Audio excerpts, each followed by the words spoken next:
Chapter 3. Jonathan Harker's Journal, continued. When I found that I was a prisoner, a sort of wild feeling came over me. I rushed up and down the stairs, trying every door and peering out of every window I could find.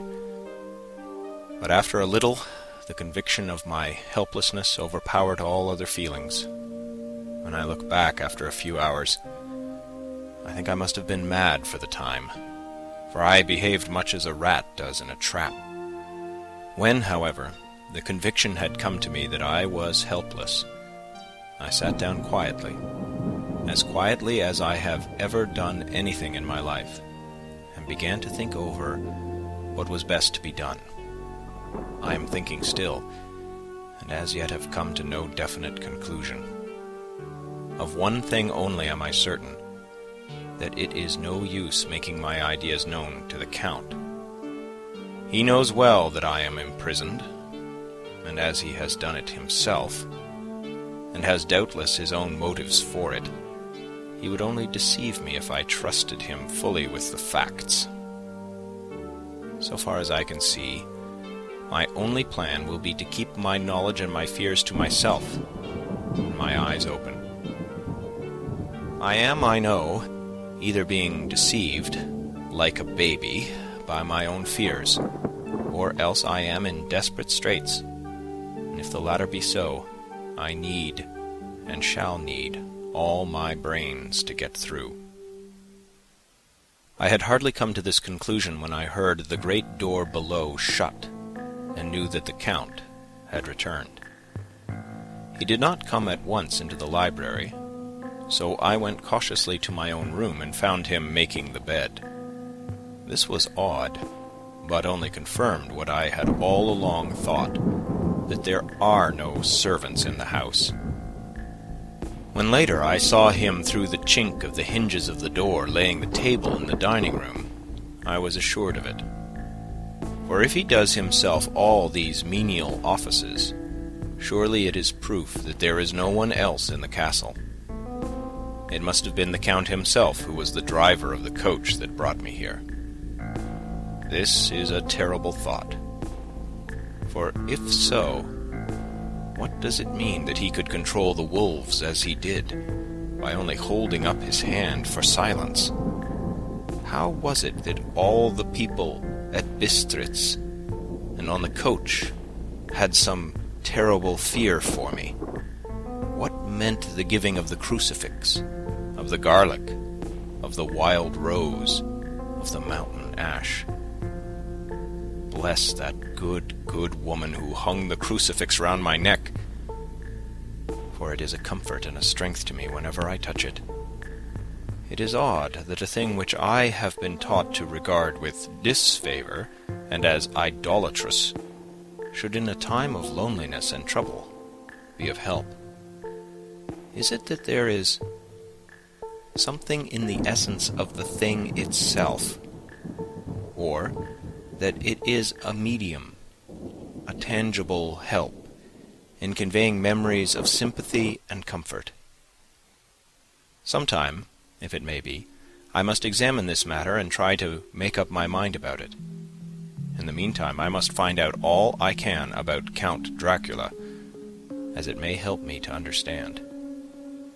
Tonight he may talk of himself, if I turn the conversation that way. I must be very careful, however, not to awake his suspicion. Midnight. I've had a long talk with the Count. I asked him a few questions on Transylvania history, and he warmed up to the subject wonderfully. In his speaking of things and people, and especially of battles, he spoke as if he had been present at them all. This he afterwards explained by saying that to a boyar, the pride of his house and name is his own pride, that their glory is his glory, that their fate is his fate. Whenever he spoke of his house, he always said we, and spoke almost in the plural, like a king speaking. I wish I could put down all he said exactly as he said it, for to me it was most fascinating. It seemed to have in it a whole history of the country. He grew excited as he spoke, and walked about the room pulling his great white moustache, and grasping anything on which he laid his hands as though he would crush it by main strength. One thing he said, which I shall put down as nearly as I can, for it tells in its way the story of his race. We Dracula's have a right to be proud, for in our veins flows the blood of many brave races who fought as the lion fights for lordship. Here, in the whirlpool of European races, the Ugric tribe bore down from Iceland the fighting spirit which Thor and Woden gave them, which their berserkers displayed to such fell intent on the seaboards of Europe, aye, and of Asia and Africa too, till the peoples thought that the werewolves themselves had come. Here too, when they came, they found the Huns, whose warlike fury had swept the earth like a living flame, till the dying peoples held it in their veins, ran the blood of those old witches who, expelled from Scythia, had mated with the devils in the desert. Fools! Fools! What devil or what witch was ever so great as Attila, whose blood is in these veins? He held up his arms. Is it a wonder that we were a conquering race? That we were proud? That when the Magyar, the Lombard, the Avar, the Bulgar, or the Turk poured his thousands on our frontiers, that we drove them back? Is it strange that when Arpad and his legions swept through the Hungarian fatherland, he found us here when he reached the frontier, that the Honfoglalas was completed there, and when the Hungarian flood swept eastward, the Zekelis were claimed as kindred by the victorious Magyars, and to us for centuries was trusted the guarding of the frontier of Turkeyland. Aye, and more than that, endless duty of the frontier guard, for as the Turks say, water sleeps, and the enemy is sleepless. Who more gladly than we throughout the 4 nations received the bloody sword, or at its warlike call flocked quicker to the standard of the king? When was redeemed that great shame of my nation, the shame of Kosova, when the flags of the Valak and the Magyar went down beneath the crescent? Who was it but one of my own race, who as voivod crossed the Danube and beat the Turk on his own ground? This was a Dracula indeed. Woe was it that his own unworthy brother, when he had fallen, sold his people to the Turk, and brought the shame of slavery on them.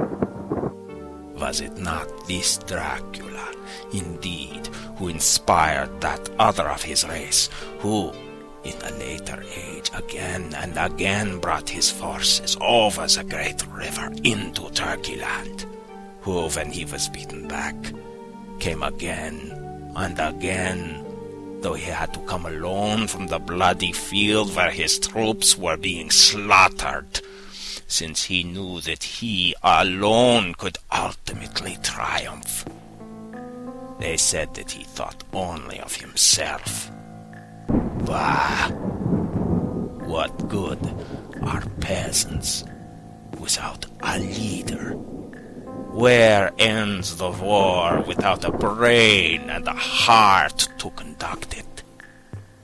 Again, when after the Battle of Mohawks, we threw off the Hungarian yoke, we of the Dracula blood were amongst their leaders. For our spirit would not brook that we were not free.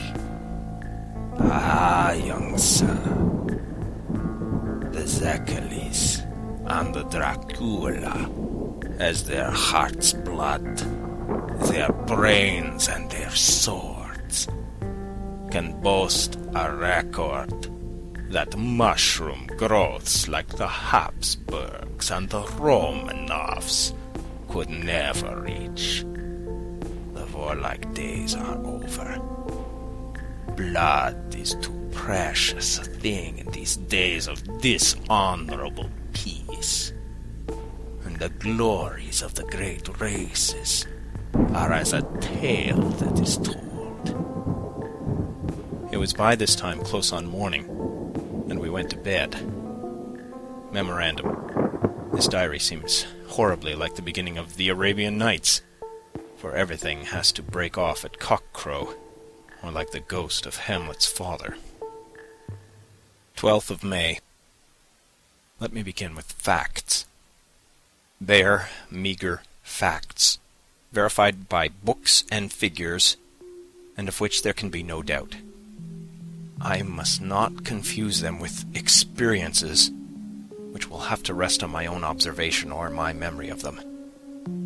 Last evening, when the Count came from his room, he began by asking me questions on legal matters and on the doings of certain kinds of business.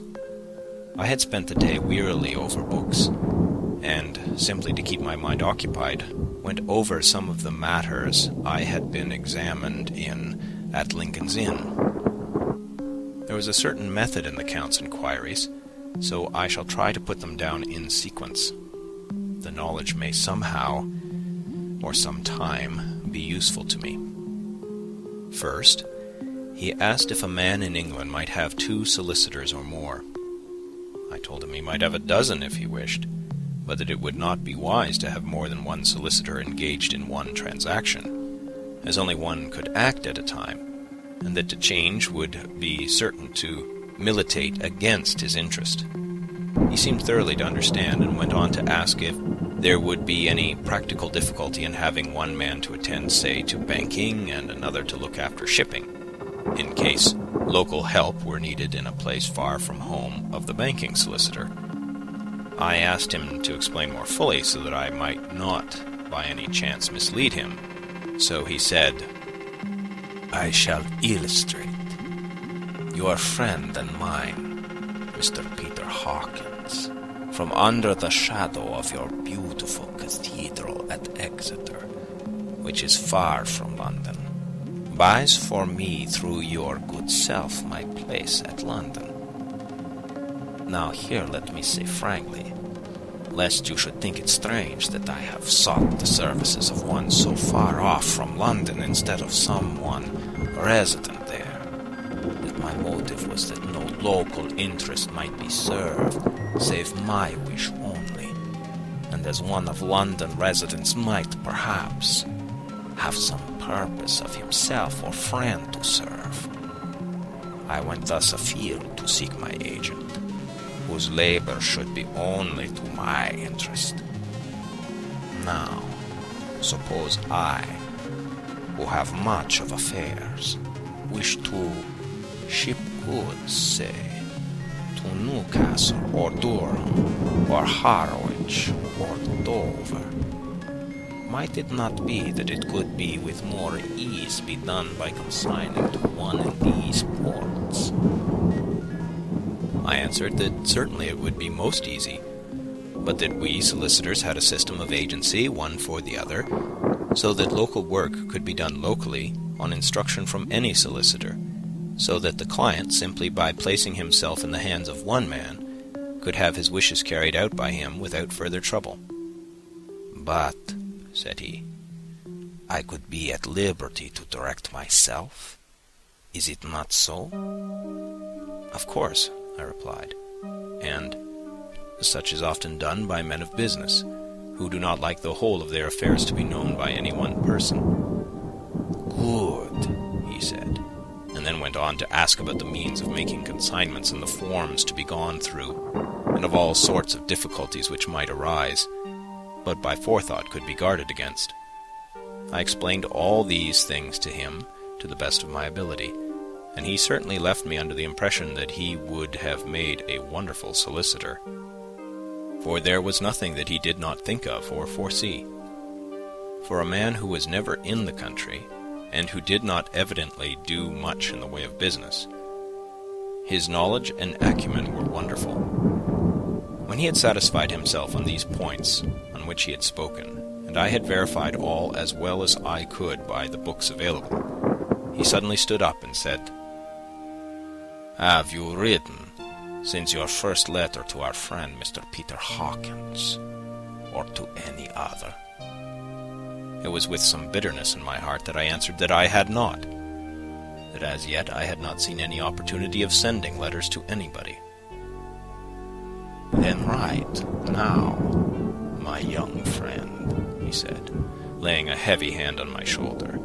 "Write to our friend and to any other, and say, if it will please you, that you shall stay with me until a month from now."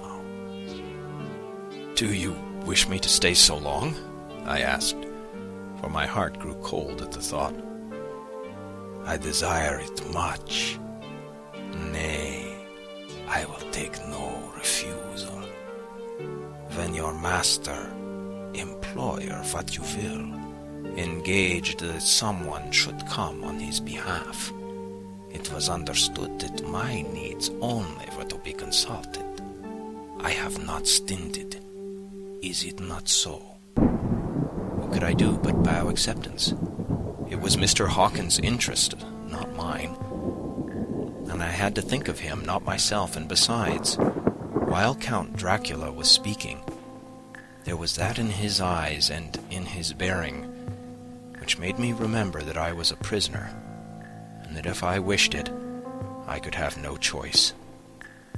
The Count saw his victory in my bow, and his mastery in the trouble of my face, for he began at once to use them, but in his own smooth, resistless way. "I pray you, my good young friend, that you will not discourse of things other than business in your letters. It will doubtless please your friends to know that you are well, and that you look forward to getting home to them. Is it not so?" As he spoke, he handed me 3 sheets of notepaper and 3 envelopes.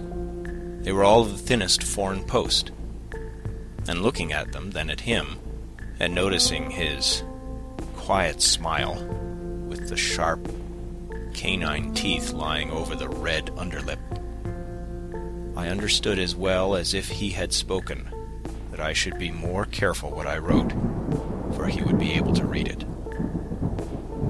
So I determined to write only formal notes now, but to write fully to Mr. Hawkins in secret, and also to Mina, for to her I could write shorthand which would puzzle the Count, if he did see it.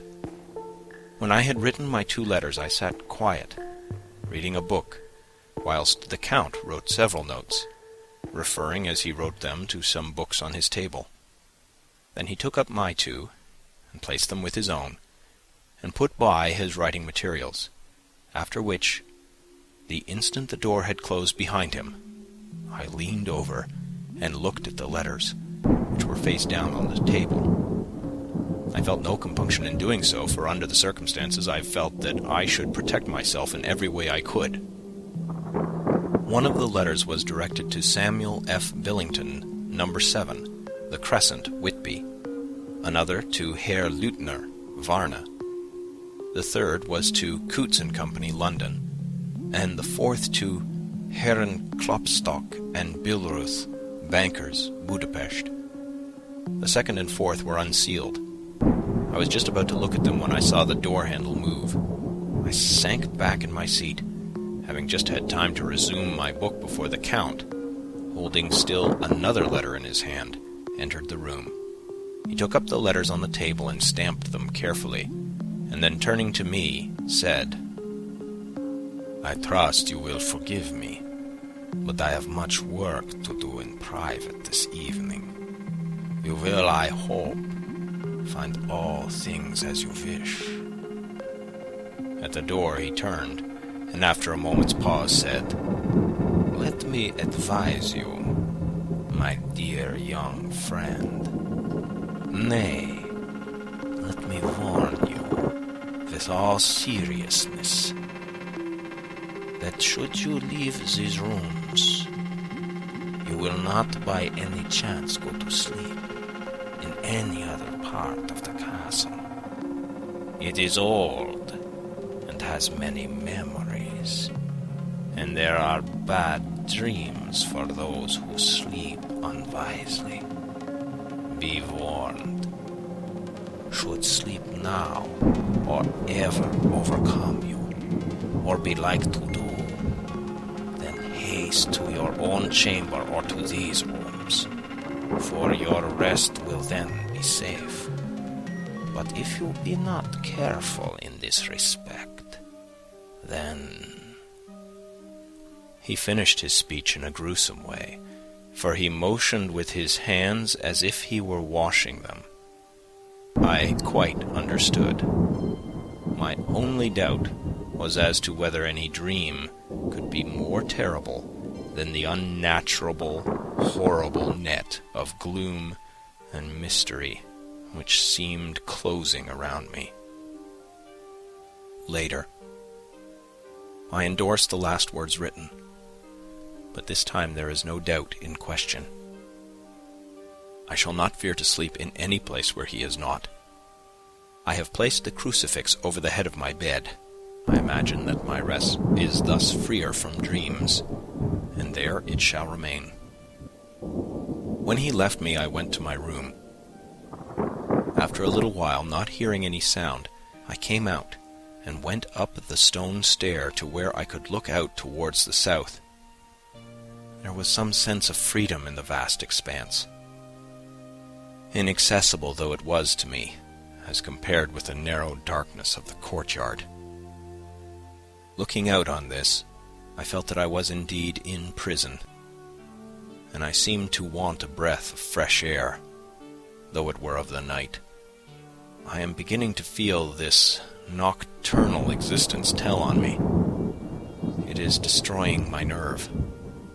I start at my own shadow and am full of all sorts of horrible imaginings. God knows that there is ground for my terrible fear in this accursed place. I looked out over the beautiful expanse, bathed in soft yellow moonlight, till it was almost as light as day. In the soft light, the distant hills became melted, and the shadows in the valleys and gorges of velvety blackness. The mere beauty seemed to cheer me. There was peace and comfort in every breath I drew. As I leaned from the window, my eye was caught by something moving a story below me, and somewhat to my left, where I imagined, from the order of the rooms, that the windows of the Count's own room would look out. The window at which I stood was tall and deep, stone-mullioned, and though weather-worn, was still complete. But it was evidently many a day since the case had been there. I drew back behind the stonework and looked carefully out. What I saw was the Count's head coming out from the window. I did not see the face, but I knew the man by the neck and the movement of his back and arms. In any case, I could not mistake the hands, which I had many opportunities of studying. I was at first interested and somewhat amused, for it is wonderful how small a matter will interest and amuse a man when he is a prisoner. But my very feelings changed to repulsion and terror when I saw the whole man slowly emerge from the window and begin to crawl down the castle wall over the dreadful abyss, face down, with his cloak spreading out around him like great wings. At first I could not believe my eyes. I thought it was some trick of the moonlight, some weird effect of shadow. But I kept looking, and it could be no delusion. I saw the fingers and toes grasp the corners of the stones, worn clear of the mortar by the stress of years, and by thus using every projection and inequality, move downwards with considerable speed, just as a lizard moves along a wall. What manner of man is this? Or what manner of creature is it in the semblance of man? I feel the dread of this horrible place overpowering me. I am in fear, in awful fear, and there is no escape for me. I am encompassed about with terrors that I dare not think of. 15th of May. Once more I have seen the Count go out in his lizard fashion. He moved downwards in a sidelong way, some 100 feet down, and a good deal to the left. He vanished into some hole or window. When his head had disappeared, I leaned out to try and see more, but without avail. The distance was too great to allow a proper angle of sight. I knew he had left the castle now, and thought to use the opportunity to explore more than I had dared to do as yet. I went back to the room, and taking a lamp, tried all the doors. They were all locked, as I had expected, and the locks were comparatively new. But I went down the stone stairs to the hall where I had entered originally. I found I could pull back the bolts easily enough and unhook the great chains. But the door was locked, and the key was gone. That key must be in the Count's room. I must watch, should his door be unlocked, so that I may get it and escape. I went on to make a thorough examination of the various stairs and passages, and to try the doors that opened from them. 1 or 2 small rooms near the hall were opened, but there was nothing to see in them except old furniture, dusty with age and moth-eaten. At last, however, I found one door at the top of the stairway which, though it seemed locked, gave a little under pressure. I tried it harder, and found that it was not really locked, but that the resistance came from the fact that the hinges had fallen somewhat, and the heavy door rested on the floor. Here was an opportunity which I might not have again, so I exerted myself, and with many efforts forced it back so that I could enter. I was now in a wing of the castle further to the right than the rooms I knew, and a story lower down. From the windows I could see that the suite of rooms lay along to the south of the castle, the windows of the end room looking out both west and south. On the latter side, as well as to the former, there was a great precipice. The castle was built on the corner of a great rock, so that on 3 sides it was quite impregnable. And great windows were placed here, where sling or bow or culverin could not reach, and consequently light and comfort, impossible to a position which had to be guarded, were secured. To the west was a great valley, and then rising far away, great jagged mountain fastnesses, rising peak on peak, the sheer rock studded with mountain ash and thorn, whose roots clung in cracks and crevices and crannies of the stone. This was evidently the portion of the castle occupied by the ladies in bygone days, for the furniture had more an air of comfort than any I had seen. The windows were curtainless, and the yellow moonlight, flooding in through the diamond panes, enabled one to see even colors, whilst it softened the wealth of dust which lay over all and disguised in some measure the ravages of time and moth. My lamp seemed to be of little effect in the brilliant moonlight, but I was glad to have it with me, for there was a dreadful loneliness in the place which chilled my heart and made my nerves tremble. Still, it was better than living alone in the rooms which I had come to hate from the presence of the Count, and after trying a little to school my nerves, I found a soft quietude come over me. Here I am, sitting at a little oak table, where in old times possibly some fair lady sat to pen, with much thought and many blushes, her ill-spelt love letter, and writing in my diary in shorthand all that has happened since I closed it last.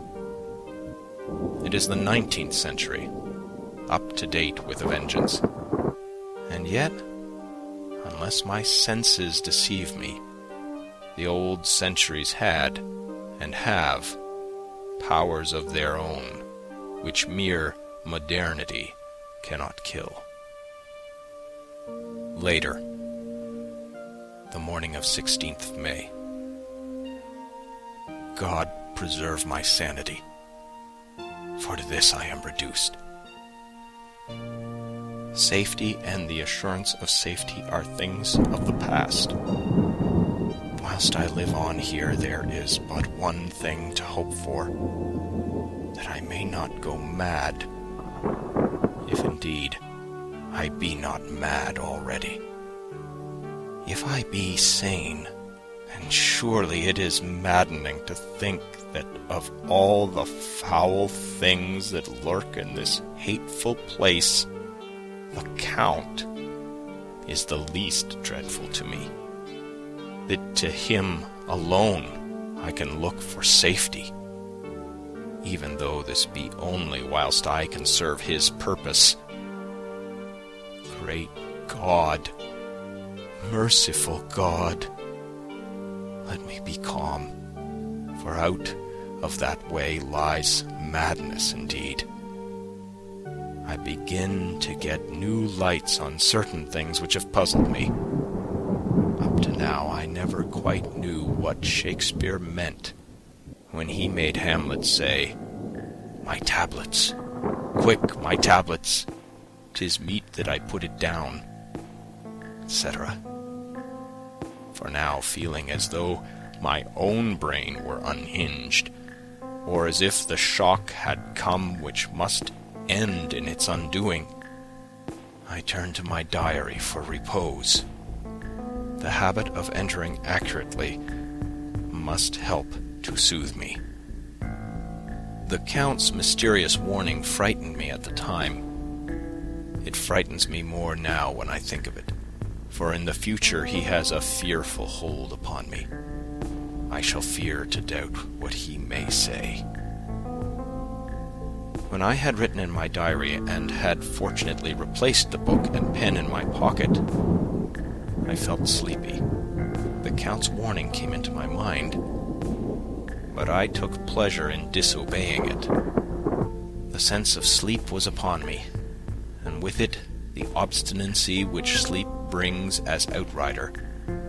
The soft moonlight soothed, and the wide expanse without gave a sense of freedom which refreshed me. I determined not to return tonight to the gloom-haunted rooms, but to sleep here, where of old ladies had sat and sung and lived sweet lives, whilst their gentle breasts were sad for their menfolk away in the midst of remorseless wars. I drew a great couch out of its place near the corner, so that as I lay, I could look at the lovely view to east and south, and unthinking of, and uncaring for the dust, compose myself for sleep. I suppose I must have fallen asleep. I hope so, but I fear, for all that followed was startlingly real, so real that now sitting here in the broad, full sunlight of the morning, I cannot in the least believe that it was all sleep. I was not alone. The room was the same, unchanged in any way since I came into it. I could see along the floor, in the brilliant moonlight, my own footsteps marked where I had disturbed the long accumulation of dust. In the moonlight opposite me were 3 young women, ladies by their dress and manner. I thought at the time that I must be dreaming when I saw them. They threw no shadow on the floor. They came close to me and looked at me for some time, and then whispered together. 2 were dark and had high aquiline noses, like the Count, and great, dark, piercing eyes that seemed to be almost red when contrasted with the pale yellow moon. The other was fair as can be, with great masses of golden hair and eyes like pale sapphires. I seemed somehow to know her face, and to know it in connection with some dreamy fear, but I could not recollect at the moment how or where. All 3 had brilliant white teeth that shone like pearls against the ruby of their voluptuous lips. There was something about them that made me uneasy, some longing, at the same time some deadly fear. I felt in my heart a wicked, burning desire that they would kiss me with those red lips. It is not good to note this down, lest someday it should meet Mina's eyes and cause her pain, but it is the truth. They whispered together, and then they all 3 laughed. Such a silvery, musical laugh, but as hard as though the sound never could have come through the softness of human lips. It was like the intolerable, tingling sweetness of water glasses when played on by a cunning hand. The fair girl shook her head coquettishly, and the other 2 urged her on.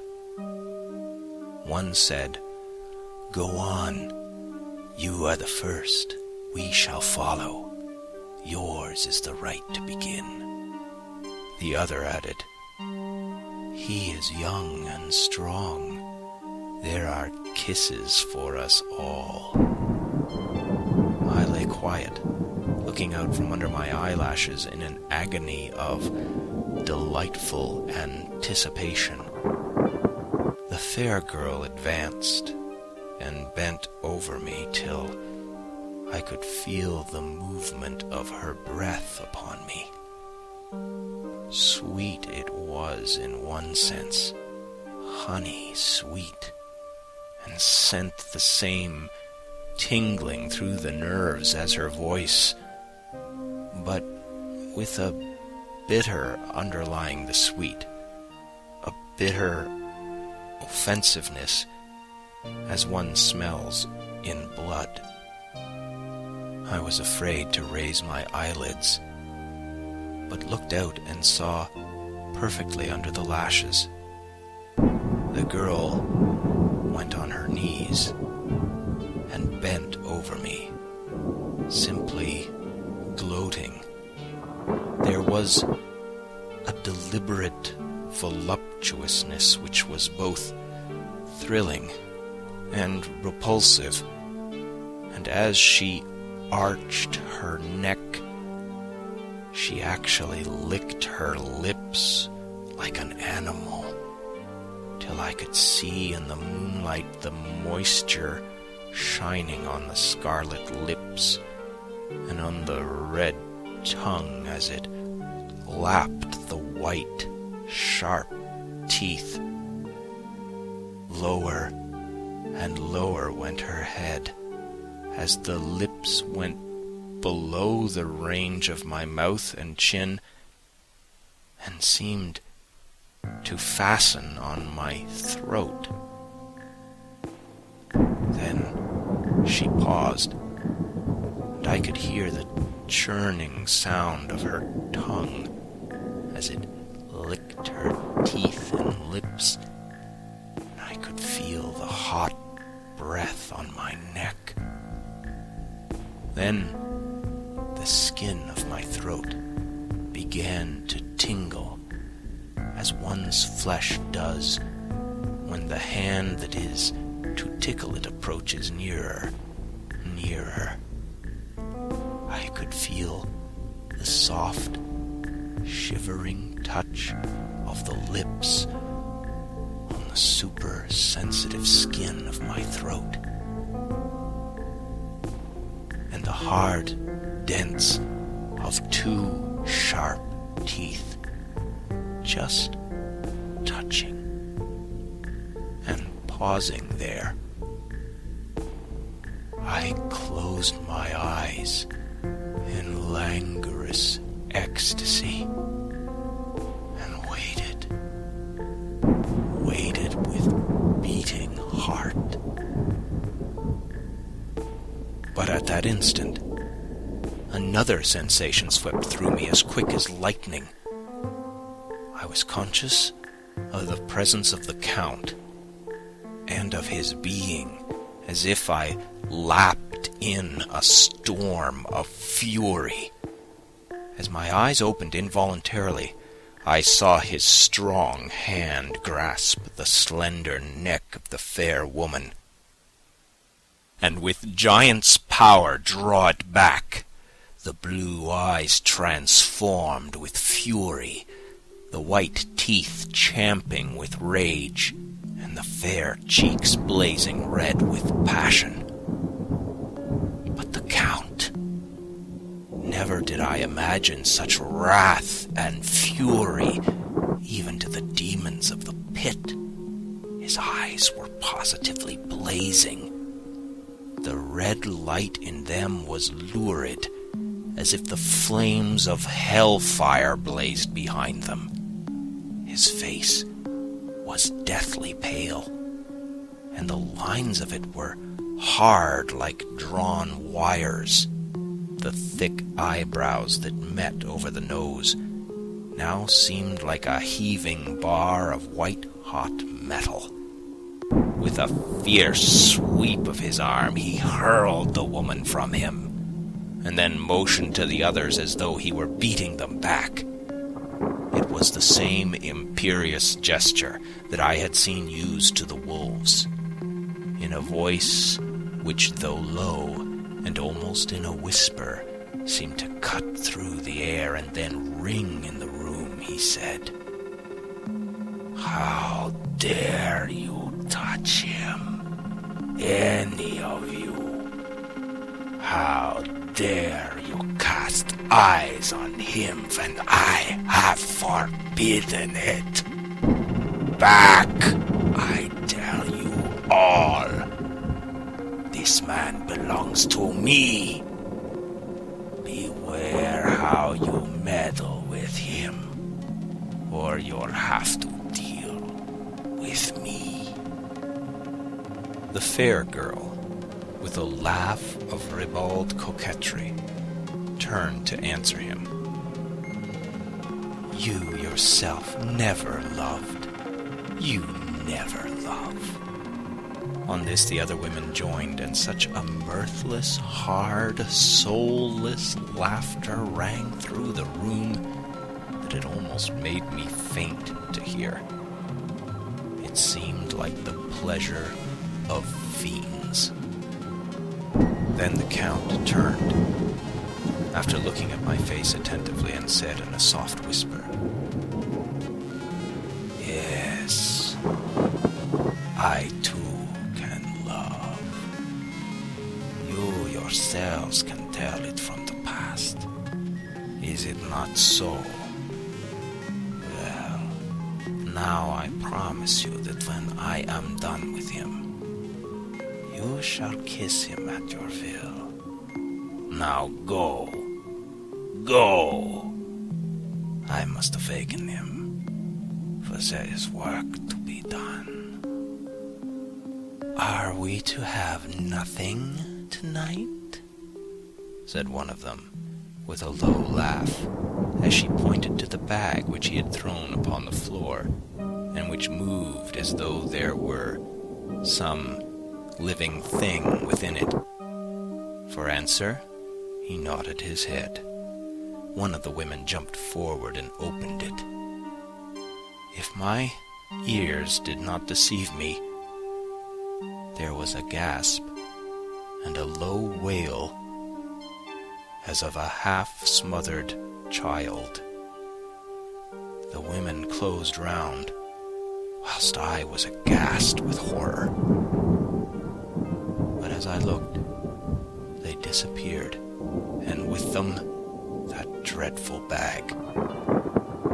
There was no door near them, and they could not have passed me without my noticing. They simply seemed to fade into the rays of the moonlight and pass out through the window, for I could see outside the dim, shadowy forms for a moment before they entirely faded away. Then the horror overcame me, and I sank down, unconscious. End of chapter 3.